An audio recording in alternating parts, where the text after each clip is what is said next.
नमस्कार दोस्तों। आज की कहानी है ईमानदारी का फल। एक छोटे से गांव में रामू नाम का एक गरीब किसान रहता था। वह ईमानदार और परिश्रमी था, लेकिन उसकी आर्थिक स्थिति बहुत खराब थी।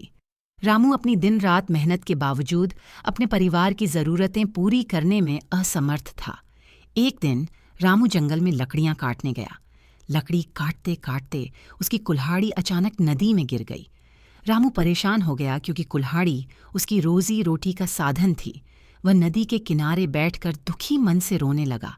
तभी नदी से एक देवता प्रकट हुए। उन्होंने रामू से पूछा, किस बात का दुख है बेटा?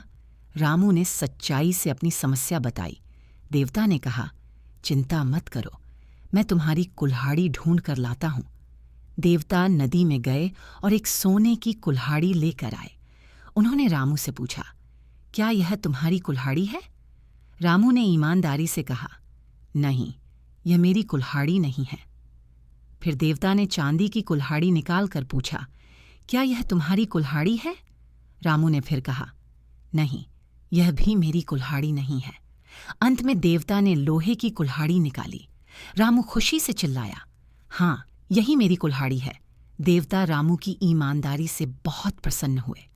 उन्होंने रामू को उसकी लोहे की कुल्हाड़ी के साथ सोने और चांदी की कुल्हाड़ियां भी उपहार में दे दीं।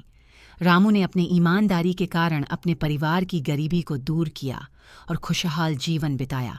उसकी कहानी पूरे गांव में फैल गई और लोग उसकी ईमानदारी की मिसाल देने लगे। संदेश: ईमानदारी से हमेशा अच्छा फल मिलता है। चाहे परिस्थिति कितनी भी कठिन क्यों ना हो, हमें सच्चाई का साथ नहीं छोड़ना चाहिए।